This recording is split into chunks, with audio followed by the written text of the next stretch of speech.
Tapi sebenarnya kan yang diminta itu kan apapun yang digambar ini bisa diceritakan, tidak harus semata-mata pasar. Bagaimana kalau tiba-tiba ada anak yang menemukan variabel baru? Contoh, lihat gambar berikutnya. Tuh, itu gambar yang sama nak ya, gambar pasar sama persis dengan yang tadi, tapi bedanya sekarang ada apa di situ? Dinosaurus. Betul sekali. Ada variabel baru yang tiba-tiba masuk, dinosaurus. Sekarang Om Tere akan tes. Tuliskan lagi sekarang nak, coba tuliskan lagi satu paragraf yang di dalamnya ada gambar di depan kita sekarang. Rubah gambarnya, mendadak ada sesuatu yang baru di situ. Di gambar enggak? Yuk tuliskan, cerita kalian gimana Ditulis sekarang? lagi, ceritain lagi pasar itu misalkan hancur Satu dimakan paragraf dinosaurus, kan bercerita aja yang penting ada gambarnya nilainya. sekarang sudah berubah.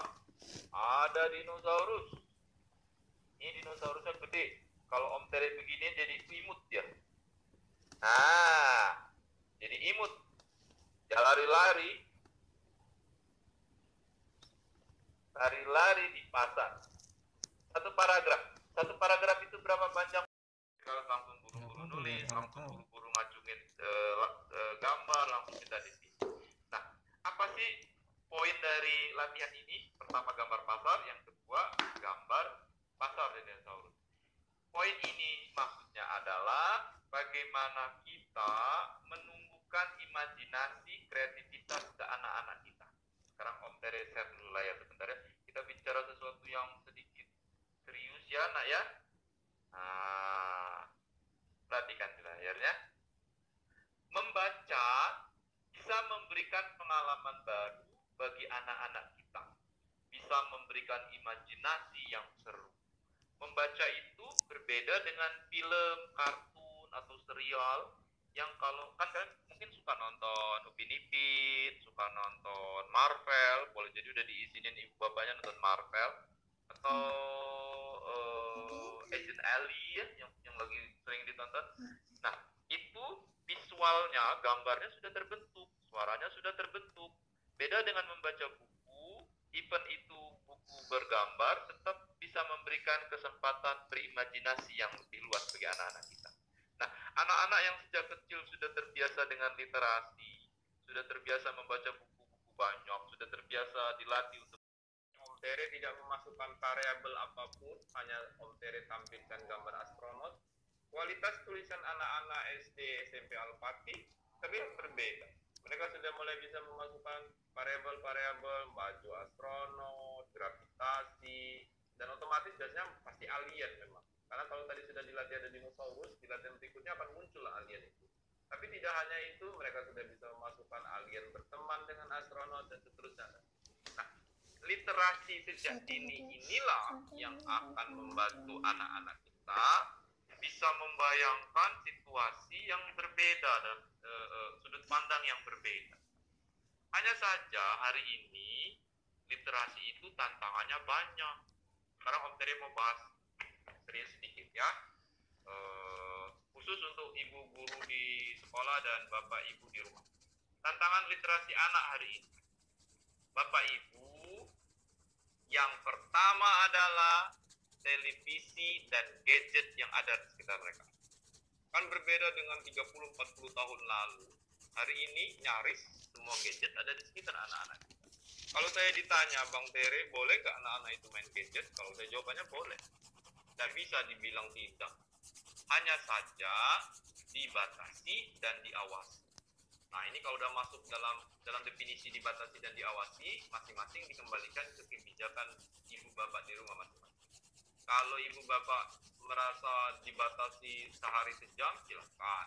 Ada juga orang tua yang membatasinya hanya Sabtu Minggu, silahkan. Ada juga orang tua yang membatasi hanya libur panjang, juga silahkan. Ini pendapatnya Bang Tere tapi ya, karena beda-beda masing-masing orang tua, masing-masing aktivis literasi itu akan berbeda. Karena bukan apa-apa, literasi itu juga sekarang ada di gadget. Jadi kalau kita pisahkan mereka dari gadget 100%, nggak boleh pegang, mereka malah tidak berkesempatan mengenal bentuk literasi yang modern sekali di gadget, seperti e-book, fungsi searching dan seterusnya dan seterusnya. Boleh, tapi pastikan dibatasi dan diawasi. Nggak boleh kalau terus menerus main gadget. Wah, itu bahaya. Pagi main gadget, siang main gadget, sore main gadget, malam main gadget. Apalagi ketika pandemi begini ya, sekolah kita online. Kalau main gadgetnya untuk sekolah boleh, tapi kalau main gadgetnya untuk main game itu nggak boleh. Boleh sekali-sekali dibatasi dan diawasi. Nah, tantangan literasi berikutnya adalah memilih buku bacaan yang tepat dan disukai anak-anak. Ini juga jadi problem, karena pilihan buku bacaan yang menarik bagi anak-anak kita itu tidak banyak di toko buku. Karena negara kita itu tidak seproduktif negara Amerika, Eropa, yang buku anak-anaknya itu banyak pilihan, banyak alternatif, banyak opsi. Nah, itulah kenapa saya belakangan ini sejak tahun 2021 memutuskan merilis segmen baru buku cerita bergambar anak-anak.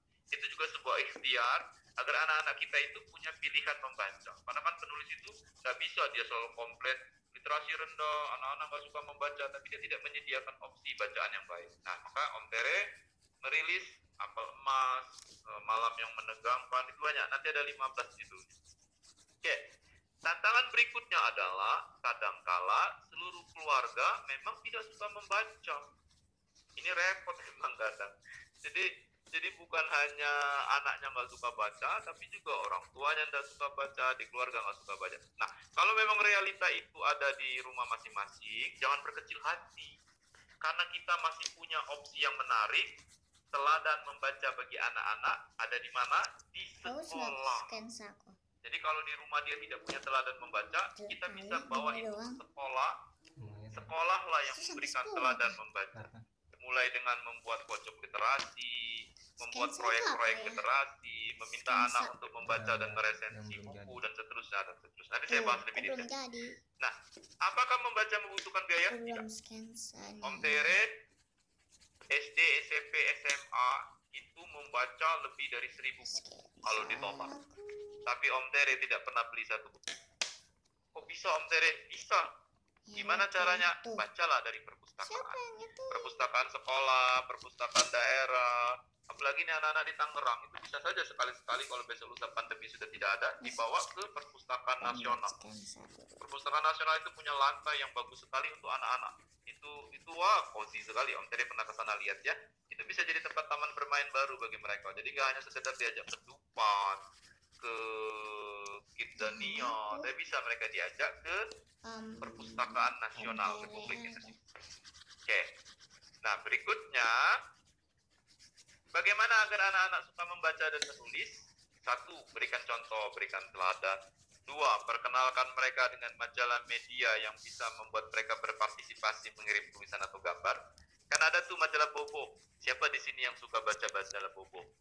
Oh, banyak ya yang pernah baca majalah Bobo. Kalian bisa kirim puisi di sana, bisa kirim gambar di sana. Itu kalau dimuat seru sekali lihat tulisan kita dimuat di sana, nak ya. Atau di rumah masing-masing bisa membuat koran keluarga. Kalau tidak bisa, di sekolahnya membuat koran kelas atau majalah dinding kelas. Nanti kalau udah nggak pandemi, ini bisa dilakukan oleh Bapak Ibu guru. Masing-masing kelas disuruh bikin mading, tempel di depan kelasnya. Setiap sebulan suruh ganti, puisinya diganti, cerpennya diganti, gambarnya diganti. Nah, nanti setiap tahun bikin festival literasi. Siapa yang majalah dindingnya paling bagus, kelas 5C misalnya. Wah, itu akan seru sekali Bapak Ibu. Siapa yang paling sering berkunjung ke perpustakaan, mungkin siapa gitu ya. Siapa yang paling sering meminjam buku dan seterusnya dan seterusnya. Termasuk kalau sekolah juga mau membuat buku versi sekolah, kumpulan cerpen, kumpulan tulisan, artikel. Nah, mesti diterbitkan Bapak Ibu guru. Karena kalau diterbitkan malah membutuhkan biaya. Bisa dijadikan e-book saja. E-book jadi mereka bisa pakai itu. Nah, saya akan menampilkan riset di Amerika Serikat itu Bapak Ibu guru, anak usia 6 sampai 11 tahun rata-rata membaca 44 buku. Itu disebut frequent reader. Syukur nanti anak-anak bisa membaca buku lebih banyak setiap tahun. Di Jepang itu tahun 70-80 mereka setahun sama seperti di Amerika bisa membaca 40 buku something. Ketika data itu turun tinggal menjadi 20 buku per tahun, mereka sudah cemas sekali. Mereka harus mencari cara agar anak-anak mulai menyukai kembali membaca buku. Nah, di Indonesia kita di titik sebaliknya. Kita dalam posisi membaca buku per tahun yang rendah. Semoga besok lusa dengan banyak kegiatan literasi, dengan semakin banyak sekolah-sekolah yang peduli dengan literasi, jumlah buku yang dibaca oleh anak-anak kita per tahun bertambah, yang akan melahirkan anak-anak dengan imajinasi dan kreativitas tinggi. Pada satu titik negara kita bisa jadi negara maju. Ya, kurang lebih itu yang ingin Om Tere sampaikan. Sekarang Om Tere punya waktu sekitar 5 menit. Ada yang mau bertanya atau ada ibu bapak guru yang mau bercerita tentang literasi di sekolahnya, boleh?